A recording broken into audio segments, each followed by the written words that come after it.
The crimson paint splattered across her white blouse like blood on fresh snow, but what happened next would turn Riverside High's most vicious bullies into the hunted. When Miss Harper flipped that projector switch at 8:45 p.m. during the parent showcase, she didn't just expose their facade, exposed a toxic culture that had protected male athletes for decades.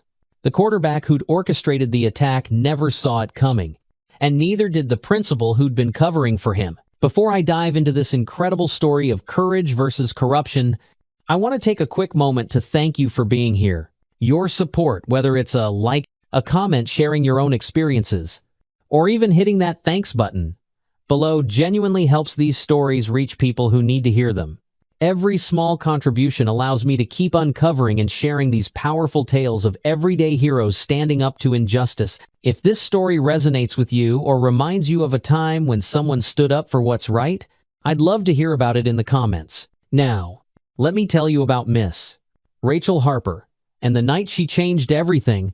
Miss Rachel Harper stood before her empty classroom at 7:30 a.m., inhaling the familiar scent of acrylic paint and possibility. At 28, she'd left behind a lucrative career as a digital artist in San Francisco to return to her hometown of Millbrook, Colorado. The decision had cost her $60,000 annually, but teaching art had always been her true calling. Now, staring at the bare walls of room 237 in Riverside High School, she felt both excitement and trepidation. Fresh meat, a voice drawled from the doorway.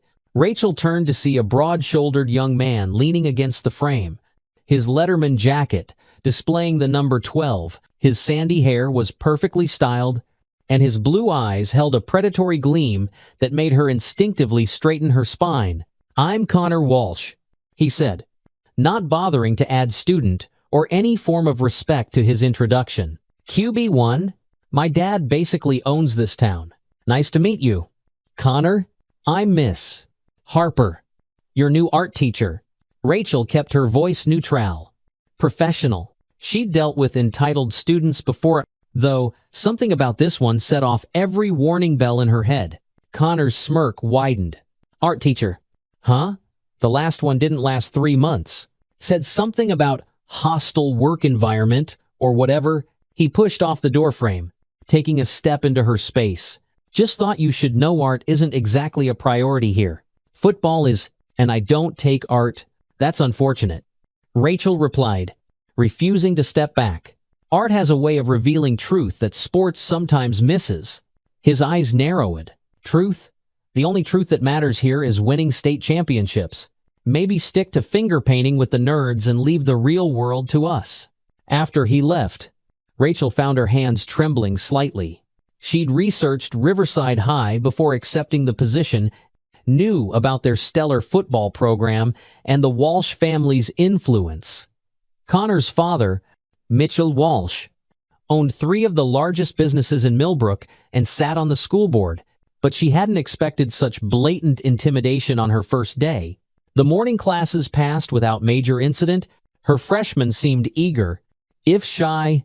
The sophomores showed promise, but during lunch, as she organized supplies in the art room storage closet, she overheard voices in the hallway. "New art teacher's kind of hot. Not gonna lie." She recognized Connor's voice immediately. "Bro, she's like almost 30.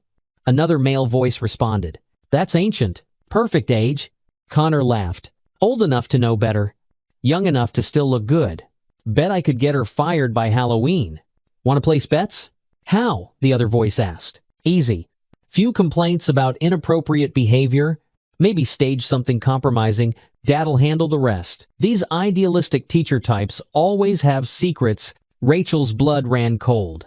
She pressed herself against the closet wall, holding her breath until their voices faded down the hall. This wasn't just typical teenage bravado. This was a coordinated plan to destroy her career before it began.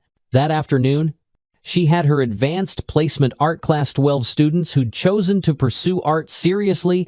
Among them sat Madison Chen, a quiet girl with extraordinary talent, and James Rodriguez, whose sculpture work showed real promise. But she also noticed 2 football players in the back, Tyler Brooks and Ethan Marsh, both wearing their Letterman jackets despite the warm September weather. "Welcome to AP Art," Rachel began, trying to project confidence she didn't entirely feel. "This year, we're going to push boundaries, explore new mediums, and create work that matters. Our first project will be—" "Will it help us get laid?" Tyler interrupted, causing Ethan to snicker. Rachel paused, meeting his gaze steadily. "If you're looking for easy credits, Mr. Brooks, you're in the wrong class. Op art requires dedication, vulnerability, and actual work." "Vulnerability?" Ethan mocked in a high-pitched voice. "What are we? In therapy?" "Art is therapy, in a way," Rachel responded calmly. "It requires honesty, something that might be challenging for those used to hiding behind helmets and shoulder pads." Tyler's face darkened. "You calling us cowards?" "I'm calling you to rise to a challenge. Question is, are you capable of it?" The tension in the room was palpable. Madison Chen shrunk in her seat, while James Rodriguez looked between the football players and their new teacher with wide eyes. After class, Madison lingered. "Miss Harper," she said quietly, "you should be careful. Connor Walsh, he has a history." "What kind of history?" Rachel asked, though she suspected she knew. Madison glanced around nervously.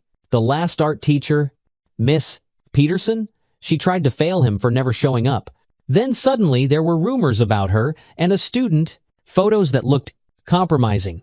They were fake. Everyone knew it, but she left anyway. And nobody did anything? Against the Walshes?" Madison shook her head. "His dad owns half the school board. His mom runs the PTA. Connor's untouchable." That evening, Rachel stayed late, transforming her classroom. She hung inspirational quotes, arranged still life stations, and created a small gallery space for student work. She was so absorbed that she didn't hear the footsteps until it was too late. Working late. "Miss Harper?" She spun around to find Connor Walsh standing in her doorway, backlit by the hallway fluorescents. Behind him stood Tyler, Ethan, and two other football players she didn't recognize. "Connor," she kept her voice steady despite her racing heart. "School hours are over. You shouldn't be here." Football practice ran late. He sauntered into the room, his entourage following. "Thought we'd check out what the new teacher's been up to. Quite the little nest you're building." "I'd appreciate if you'd leave," Rachel said firmly. "If you have concerns about the art program, we can discuss them during school hours." Connor picked up a palette knife from her desk, testing its edge with his thumb. "You know what your problem is. You don't understand the ecosystem here. Riverside High runs on tradition, honor, respect for those who've earned it. Respect is mutual. Connor, it's earned, not inherited." His jaw tightened. "My family built this town. My grandfather donated the money for this entire wing of the school. You're literally standing in the Walsh Memorial Arts Center." Then he'd probably be disappointed to know his grandson is using his legacy to intimidate teachers. The silence that followed was deafening. Tyler and Ethan exchanged glances, while the other two players shifted uncomfortably. Connor set down the palette knife with deliberate slowness. "You have no idea who you're messing with. This feminist, girl power bullshit might have worked in San Francisco, but Millbrook has its own rules. Is that a threat?" "It's a reality check." He moved closer. Close enough that she could smell his expensive cologne mixed with sweat from practice. "Ask yourself this. Is teaching finger painting really worth destroying your whole career? Because I promise you, Miss Harper, I can make that happen." After they left, Rachel sank into her desk chair, hands shaking. She pulled out her phone and started recording a voice memo, documenting everything that had just happened. If Connor Walsh wanted a war, she'd make sure she had ammunition. The next few weeks fell into an uneasy pattern. Her classes went well. The students, for the most part, seemed engaged and eager to learn. Madison Chen's work grew more confident with each passing day. And even some of the initially skeptical students began to show enthusiasm, but there were constant disruptions. Tyler and Ethan would make crude gestures when she turned to write on the board. Anonymous notes appeared on her desk with inappropriate messages. Someone kept accidentally spilling paint near her supplies. Rachel documented everything, every incident, every witnesses, every pattern. She installed a small security camera in her classroom, technically against school policy, but she'd rather face those consequences than be blindsided by false accusations. Rachel had stayed after school to prepare for the next day's pottery demonstration. She was wedging clay at the back table when she heard the art room door open and close. The lock clicked. Her blood ran cold. "Hello, Miss Harper." Connor's voice was different now, darker, more dangerous. He wasn't alone. Tyler, Ethan, and 3 other football players spread out, blocking her path to the door. "Unlock that door immediately," Rachel commanded, proud that her voice didn't shake. "Or what? You'll give us detention?" Connor laughed. "See? Here's the thing. Tomorrow's the biggest game of my career. Scouts from 5 different colleges will be there. And you gave Madison Chen an A on that project about toxic masculinity in sports culture." Rachel's mind raced. Madison's project had been brilliant, a series of paintings depicting the pressure and violence inherent in high school football culture. She'd used no names, no identifying features. But the message was clear. Madison earned that grade, Rachel said. Her work was exceptional. Her work was a hit piece on our program, Tyler snarled. Coach saw it. Said it makes us look like a bunch of roided-out assholes. "If the shoe fits," Rachel muttered before she could stop herself. The temperature in the room seemed to drop 10 degrees. Connor picked up a container of red paint from the supply shelf. "You know what? I'm done playing nice. Done with warnings." He unscrewed the lid slowly, deliberately. "Maybe you need a more visceral lesson about respect." "Connor, think about what you're doing," Rachel said, backing toward the kiln room. "This is assault. You could lose everything, your scholarships, your future. Who's going to believe you?" He stepped closer. Paint container in hunt. 6 upstanding student athletes versus 1 teacher who's been here. What? A month? Plus, didn't you know? There's no security cameras in the art wing. Budget cuts. Rachel's hand found her phone in her pocket. Pressing record.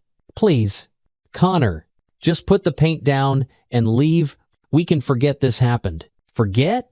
Connor's laugh was ugly. "No, Miss Harper, you're going to remember this. You're going to remember that in Millbrook, we protect what's ours. And if you can't play by our rules..." He drew his arm back. Time seemed to slow. Rachel saw the paint container leave his hand, saw the crimson liquid arc through the air. She tried to dodge, but in the confined space between the tables, there was nowhere to go. The paint hit her square in the chest, exploding across her white blouse, splattering her face, her hair, the wall behind her. The room erupted in laughter. Tyler high-fived Ethan, someone he couldn't see, who threw the paint in her eyes through a second container. This one blue that burst across her skirt. "Look at that," Connor crowed. "Performance art? Should we call it teacher learns her place?" Rachel stood frozen, paint dripping from her clothes, her hair pooling at her feet. But beneath the shock, something else was building. Not fear, not humiliation. She wiped paint from her eyes with deliberate calm, then looked directly at Connor. "You have no idea what you've just done." "Oh yeah? What are you gonna do? Finger paint a complaint?" Rachel smiled then, and something in her expression made the laughter die. "Connor, did you know that the kiln room has a separate security system? State requirement for the expensive equipment. It's been recording everything." The blood drained from Connor's face. "You're lying." "Am I?" Rachel pulled out her phone. "Still recording," and held it up. "Or maybe it's this. Either way, you just committed assault. On camera. 3 days before the biggest game of your life. Give me that phone." Connor lunged forward, but Rachel was ready. She darted to the side, slipping in paint, but managing to keep her feet. "Too late," she said. "Already uploaded to the cloud. But here's what's going to happen. You're going to clean up this mess, every drop of paint, and then you're going to leave. And we're going to pretend this didn't happen. Like hell. Or..." Rachel continued, her voice hard as steel. "I send this video to the police, the school board, and every college recruiter in the state. Your choice?" For a moment, the room was silent except for the drip of paint. Then Tyler spoke up. "Connor, Man, maybe we should... Shut up! Connor's face was purple with rage. She's bluffing. She wouldn't dare. She knows what we could do to her. What you could do, Rachel laughed. Actually laughed. Connor, you just handed me everything I need to not only end your football career but probably land you in jail. So please, tell me more about what you think you can do to me. The standoff lasted another 30 seconds before Ethan broke, "I'm out." Man, I'm not catching a charge for this. He headed for the door. Get back here, Connor shouted. But the spell was broken. One by one, the other players filed out, leaving only Connor and Tyler. This isn't over, Connor hissed. You think you've won? My dad will. Your dad will what? Protect his son from a felony assault charge? With video evidence? With witnesses? Rachel shook her head. You played yourself. Connor, all that privilege, all that protection. And you threw it away because you couldn't handle a woman who wouldn't bow down to you. Connor's fists clenched, and for a moment Rachel thought he might actually hit her. Then Tyler grabbed his arm. Dude, we need to go. Now. After they left, Rachel locked the door and slumped against it. She was covered in paint, shaking with adrenaline, but she'd won this round. She looked at her phone still recording. The video was clear. Audio perfect. Connor Walsh had just made the biggest mistake of his life. But she knew this wasn't over. Not by a long shot. She spent the next hour cleaning herself up as best she could in the art room sink. Then drove home in her paint-stained clothes. Her apartmenta, modest one-bedroom above the old bookstore downtown, felt like a sanctuary. She immediately backed up the video to 3 different cloud services, emailed copies to her personal lawyer, and made a physical copy on a flash drive that she hid in her freezer. Then she sat down and wrote out everything that had happened since her first day at Riverside High. Every threat, every incident, every witness. By the time she finished, it was past midnight, and she had a 12-page document that painted a clear picture of systematic harassment and intimidation. The next morning, Friday, she arrived at school early despite having barely slept. She wore her most professional outfit, a charcoal gray suit that said, "Take me seriously," and walked into Principal Davidson's office at 7 a.m. sharp. Robert Davidson was a thin, nervous man in his 50s who always looked like he'd rather be anywhere else. His assistant tried to wave her off, saying he was busy, but Rachel walked past her and knocked firmly on his door. "Miss Harper?" Davidson looked up from his coffee, clearly startled. "Is everything all right? You look intense. We need to talk about Connor Walsh," Rachel said, closing the door behind her. "And the assault that occurred in my classroom yesterday evening." Davidson's coffee mug froze halfway to his lips. "Assault? That's a very serious accusation." "It's not an accusation. It's a fact." Rachel pulled out her phone and played the video. She watched Davidson's face grow paler with each passing second. When it finished, he set down his mug with shaking hands. "Miss Harper, surely there's been some misunderstanding. Boys will be boys.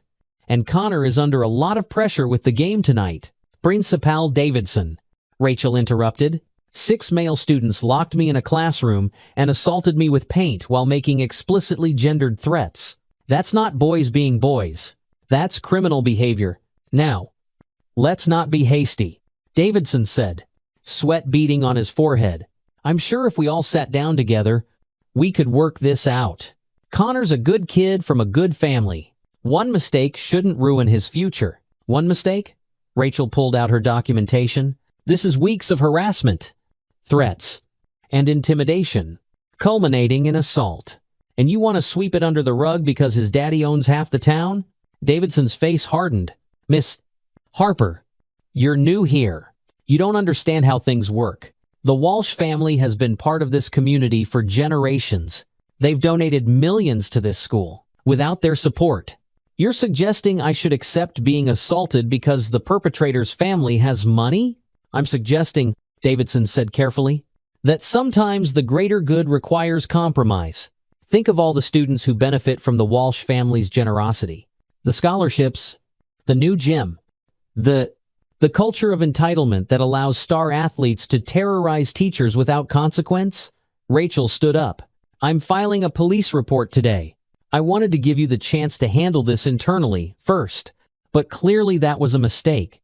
Davidson shot to his feet. Miss Harper, please, let's discuss this rationally. The game tonight, if Connor can't play, we'll lose our chance at state. The whole town is counting on this Clodian data. Then maybe the town should reconsider its priorities. Rachel headed for the door. I have classes to teach. I trust you'll be conducting a proper investigation? Miss Harper, Rachel, wait. Davidson's voice was desperate now. You file that report, and things will get very difficult for you here. The Walshes have connections you can't imagine. Your contract is up for review in spring. Rachel turned back, her eyes blazing. Are you threatening me, Principal Davidson? Because I'm recording this conversation too. Davidson's mouth snapped shut. That's what I thought. Rachel said, Good morning, Principal. I'll see you at the homecoming game tonight. I wouldn't miss it for the world. She left his office feeling both vindicated and terrified. She'd just declared war on the most powerful family in Millbrook. But as she walked to her classroom, she noticed something different. Students in the hallway were looking at her, really looking at her. Some with curiosity, some with what might have been respect. Miss Harper, Madison Chen ran up to her, eyes wide. Is it true? Did Connor really? Madison? I can't discuss. Rachel paused. The rumor mill at Riverside was legendary.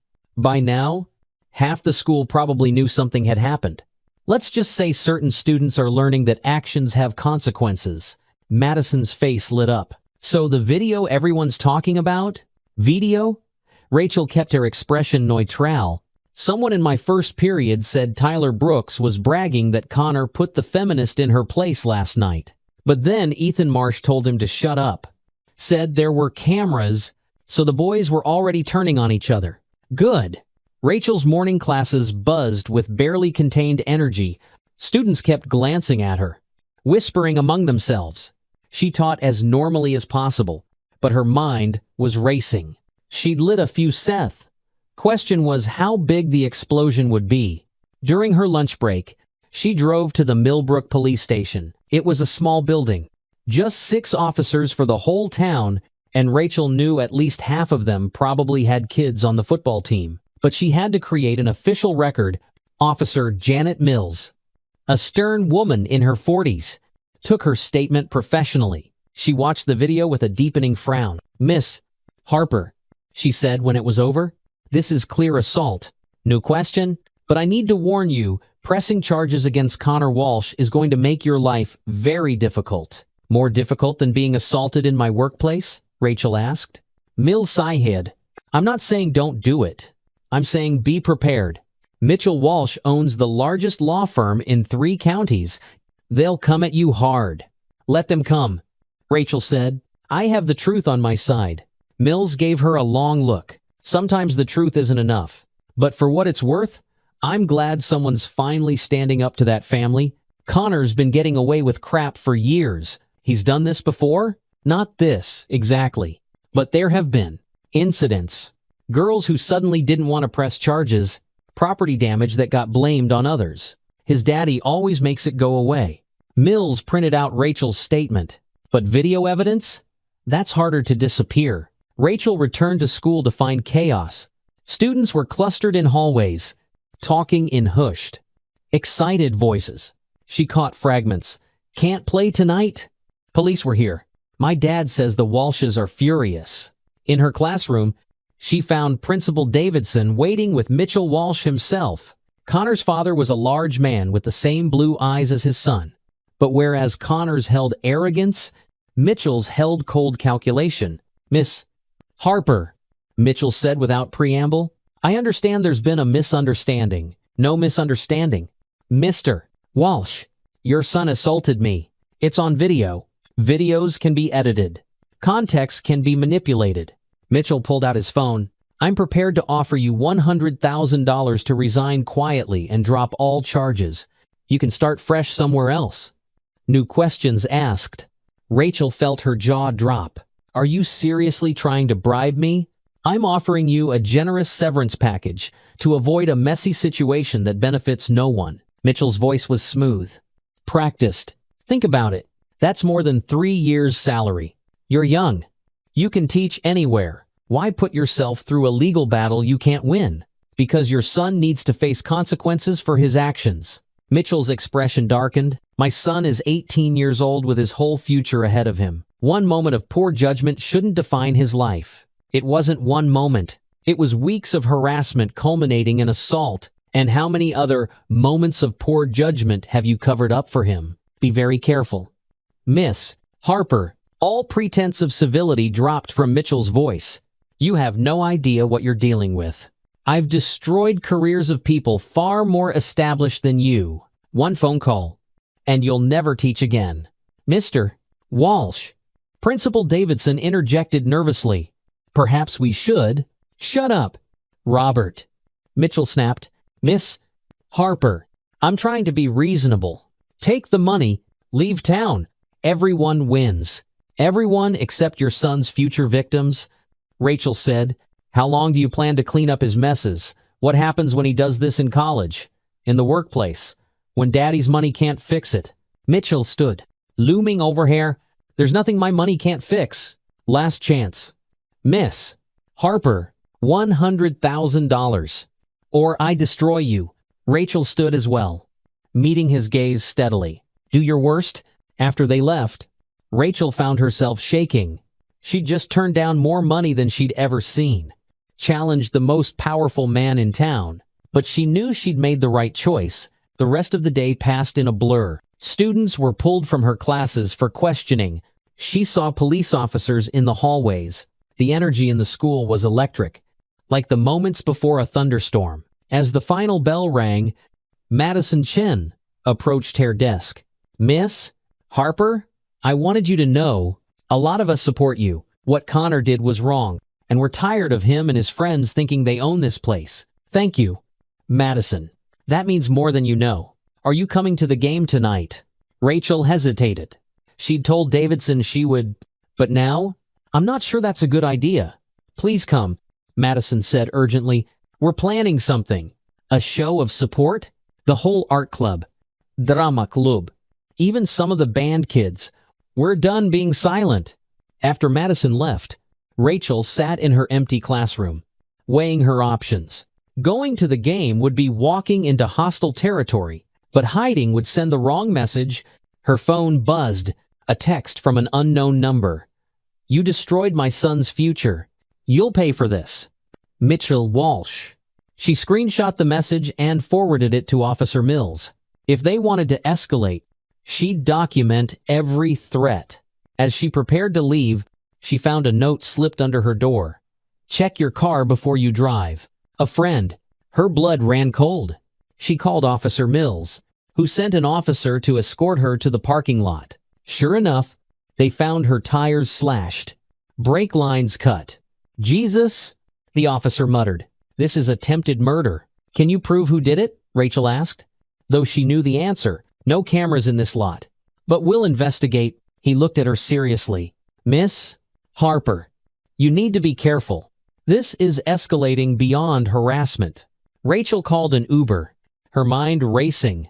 They'd tried to bribe her, threaten her, and now potentially kill her, all to protect a violent, entitled boy from consequences. She made a decision. If they wanted to play dirty, she'd play smart. That evening, she dressed carefully, jeans and a Riverside High t-shirt she'd bought her first week. Her hair pulled back. Minimal makeup. She wanted to look like she belonged. Just another teacher supporting her school. The stadium was packed. The entire town turned out for the biggest game of the year. Rachel slipped in with a group of teachers, trying to remain inconspicuous. She found a seat in the section where Madison had said supporters would gather. The atmosphere was tense. She could see people pointing at her, whispering. Some looked sympathetic, others hostile. The divide in the town was visible: those who believed in accountability versus those who worshipped at the altar of football. Then she saw him, Connor Walsh, in his number 12 jersey, warming up on the field as if nothing had happened. Her assault report hadn't been enough to bench him, not with Daddy's lawyers already at work. But as the national anthem began to play, something unexpected happened. Madison Chen and about 30 other students stood up in the student section. They turned their backs to the field and held up signs. Protect students, not predators. Assault is not a game. Justice for Ms. Harper. The crowd erupted. Some cheered the students. Others booed. Security moved toward them. But more students stood braiding.com, pulling out signs. Soon, nearly a quarter of the student section had joined the protest. Rachel felt tears prick her eyes. She wasn't alone. The game began. But the protest had rattled Connor. His first pass went wide. His second was intercepted. By halftime, Riverside was down by 14 points, and Connor had thrown 3 interceptions. During halftime, Rachel was heading to the concession stand when she felt a hand grab her arm. She spun to find Mitchell Walsh. His face twisted with rage. "You did this?" he snarled. "You turned them against my boy? Your boy did this to himself." Rachel yanked her arm free. "I just refuse to let him get away with it. He can't focus. Those kids with their signs, you orchestrated this." "I didn't orchestrate anything. But maybe if your son is so easily distracted by calls for justice, he shouldn't be playing." Mitchell raised his hand, and for a moment Rachel thought he might actually hit her. Then flashbulbs went off. Someone was photographing them. Mitchell's hand dropped. "This isn't over," he hissed. "You've made an enemy you can't afford." As he stormed off, Rachel realized Madison Chen was standing nearby with her phone out. "Got that on video?" "Miss Harper, just in case." The second half was a disaster for Riverside. Connor, clearly rattled, threw 2 more interceptions. The usually supportive crowd began to turn a. When he overthrew a wide-open receiver in the end zone. Even the diehard fans groaned. With 5 minutes left and Riverside down by 21, something shifted in the stadium. A chant started in the student section, "Justice for Harper! Justice for Harper!" It spread like wildfire. Soon, half the stadium was chanting while the other half tried to drown them out with "Defense! Defense!" Connor, preparing to take a snap, looked up at the crowd. His eyes found Rachel in the stands. And for a moment, their gazes locked. She saw not the arrogant boy who'd assaulted her, but a young man realizing his actions had consequences his daddy couldn't fix. The ball was snapped. Connor dropped back, looking for a receiver, but the offensive line, perhaps distracted by the chaos in the stands, collapsed. Connor was sacked hard, the ball flying loose. Mountain View recovered and ran it back for a touchdown. The game was over, even with time left on the clock. As the final whistle blew, sealing Riverside's worst loss in a decade, the crowd erupted into chaos. Supporters and detractors of Rachel squared off, shouting at each other. Security struggled to maintain order. Rachel slipped out quickly, but not before she heard someone shout, "This is what happens when we let feminists destroy our traditions." Another voice responded, "This is what happens when we let bullies hide behind those traditions." She pulled out her laptop and began composing an email to the school board, attaching all her documentation, the videos, everything. If Riverside High wouldn't protect its teachers, she'd force their hand. As she typed, she thought about the presentation she'd planned for next week, a showcase of student work, including Madison's powerful series on toxic masculinity. She'd intended it as a celebration of art. Now, it might become something more. A statement, a stand. Her phone rang, unknown number. Against her better judgment, she answered. "Miss Harper?" The voice was young, scared. "This is Ethan. Ethan Marsh. From last night." Rachel straightened. "Ethan? I want to come forward. What Connor did was wrong. What we did was wrong. I have texts, group chats, where he planned it all, where he bragged about what he was going to do to you. Why are you telling me this?" "Because my little sister is in your freshman class. She came home talking about how amazing you are, how you're the first teacher who made her feel like her art mattered, and I helped try to destroy you. I can't live with that. Ethan, if you come forward, you'll face consequences too. I know, but maybe that's what needs to happen. Maybe we all need to face what we've become." His voice cracked. Will you help me do the right thing? Rachel closed her eyes, feeling the weight of the moment. One boy choosing accountability could change everything. Yes, Ethan, I'll help you. As she hung up, she realized this was far from over. The paint had been thrown. The projector moment was yet to come, and Connor Walsh's final reckoning awaited, but for tonight. In her small apartment above the bookstore, Rachel Harper had won a victory, not through revenge or violence, but by simply refusing to be silenced. The following Monday arrived with an autumn chill that seemed to mirror the cold tension gripping Riverside High. Rachel Harper walked through the main entrance at 7 a.m. to find the hallways buzzing with whispers and stolen glances. Someone had spray-painted "Harper equals Destroyer" across her classroom door in blood-red letters. "Don't worry, we've got maintenance coming," Principal Davidson said, appearing at her elbow like a nervous ghost. His face was haggard, stress etched in every line. "Miss Harper, the school board has called an emergency meeting for tonight. They want to discuss the situation." "The assault? You mean?"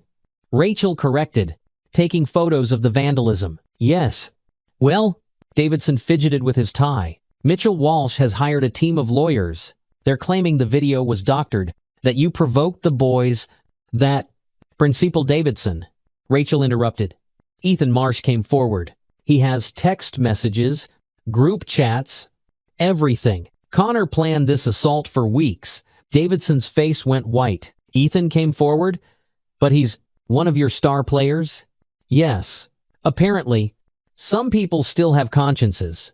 Rachel unlocked her vandalized door. "Now, if you'll excuse me, I have an art showcase to prepare for." The showcase was scheduled for Thursday evening, a display of student work that parents, school board members, and community leaders traditionally attended. Rachel had bigger plans now. With Ethan's evidence and her own documentation, she was going to give Millbrook a presentation they'd never forget. Throughout Monday and Tuesday, the school felt like a powder keg. Connor Walsh still swaggered through the halls, but his usual entourage had dwindled. Tyler Brooks stuck by him, but others kept their distance. The loss against Mountain View had shaken the sacred foundation of Riverside football, and blame was flying in all directions.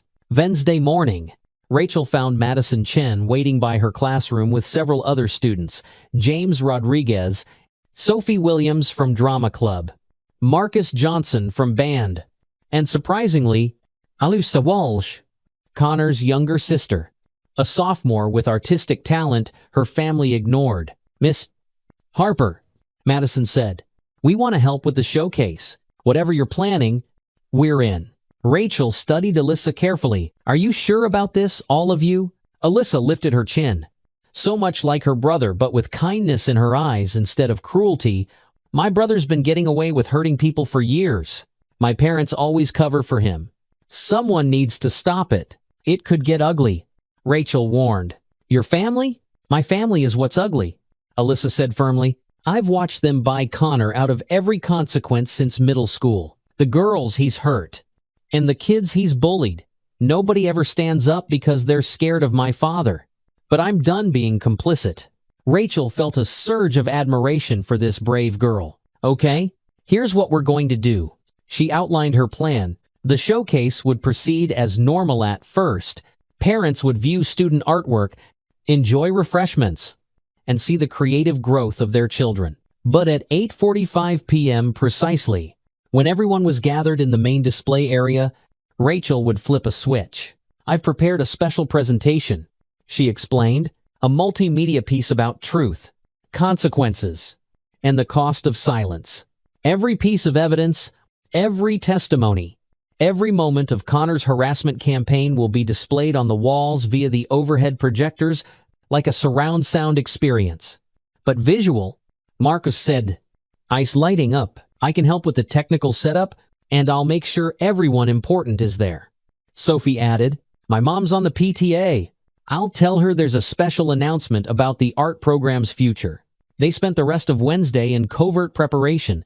Marcus and Rachel tested the projector system, ensuring every surface in the main hall could display images Madison and James created powerful artwork responding to themes of justice and accountability. Alyssa, heartbreakingly, contributed a series of sketches showing the brother she wished Connor could have been kind.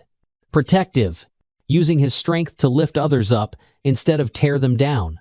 Thursday morning, Ethan Marsh was escorted from his first period class by police. By lunch, the news had spread he'd provided evidence of Connor's premeditated assault and was cooperating fully with authorities. Connor's face, when Rachel glimpsed him in the hallway, was no longer arrogant but afraid. "You turned my best friend against me?" Connor cornered her during her prep period. Chula flanking him. "Ethan's lying to save his own ass. Ethan's telling the truth to save his soul." Rachel replied calmly, "There's a difference. My dad will destroy him. Destroy all of you." But the threat sounded hollow now. "Despérate. Your dad can try," Rachel said, "but the truth has a way of surviving even the best lawyers." "Miss Harper." Mitchell's voice cut through the ambient noise. "Interesting timing for a showcase, don't you think?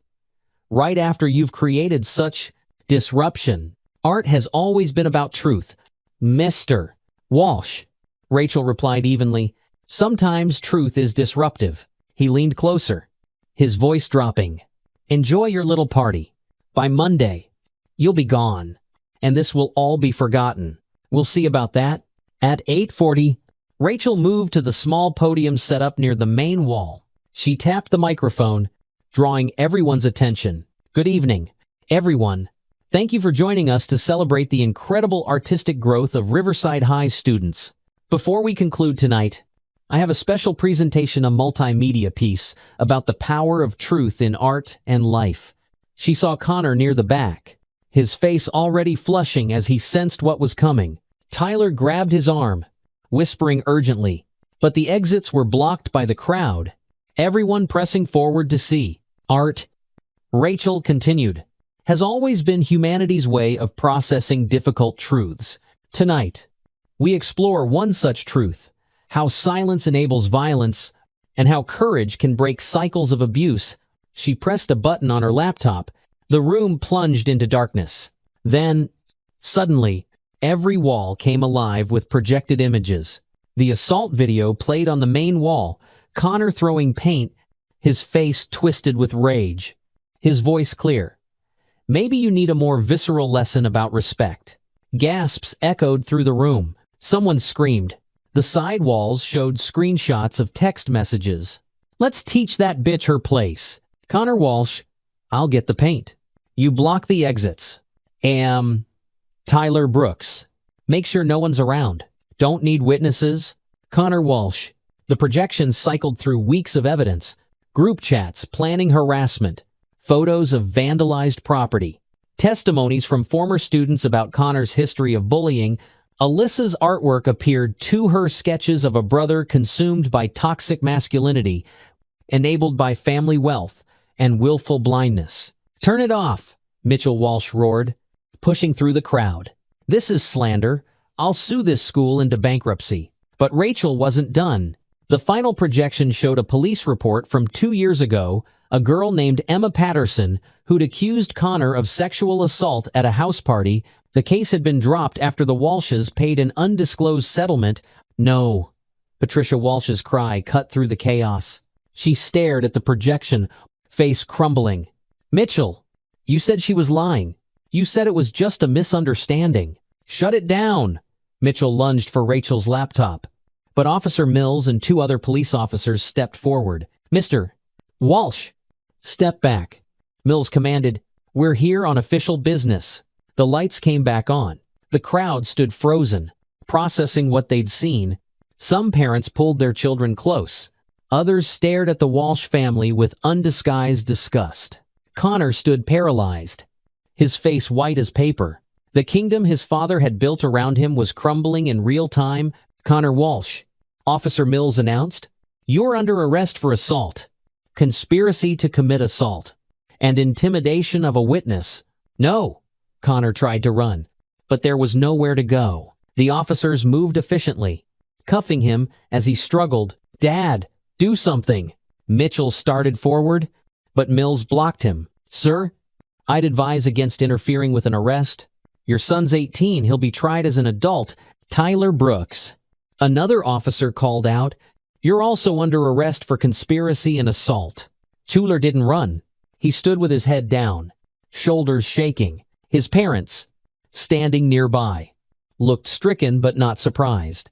As the boys were led out, the hall erupted. Parents demanded answers.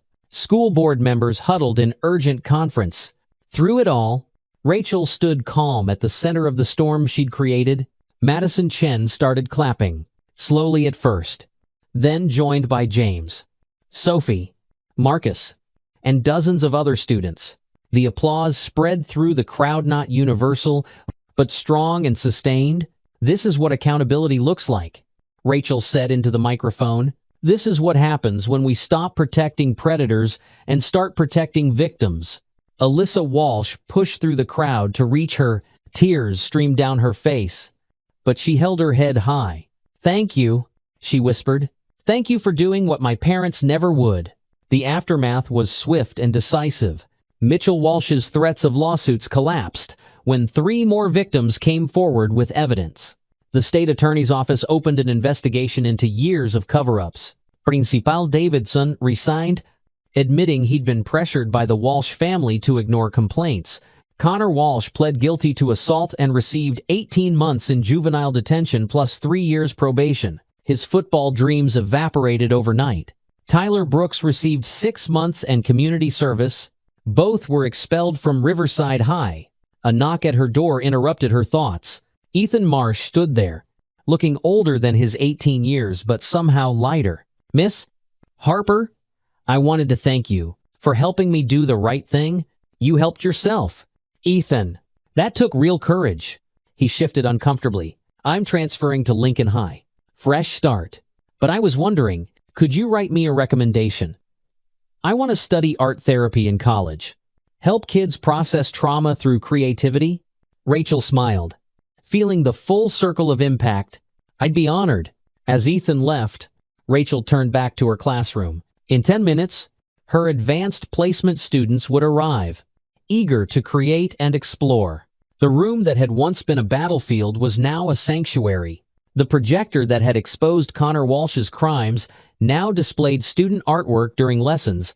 Every time she used it, Rachel remembered that night not with trauma, but with pride. She'd stood up to power, protected future victims, and shown her students that integrity matters more than intimidation. As her students filed in, chattering excitedly about their projects, Rachel smiled. She'd come to Riverside High to teach art. She'd ended up teaching something far more valuable: the power of truth, the importance of accountability, and the courage to stand up when standing up seems impossible. The red paint was long gone, washed away like the Walsh family's influence, but the lessons remained, vivid and permanent as any masterpiece. Good morning, artists. Rachel greeted her students. Today, we're going to talk about how art can change the world. And I have the perfect example to share with you. She clicked on the projector, ready to teach not just technique, but transformation. The same tool that had brought down a bully would now lift up the next generation of truth-tellers. Justice, like art, was all about perspective. And Rachel Harper had helped an entire town see clearly for the first time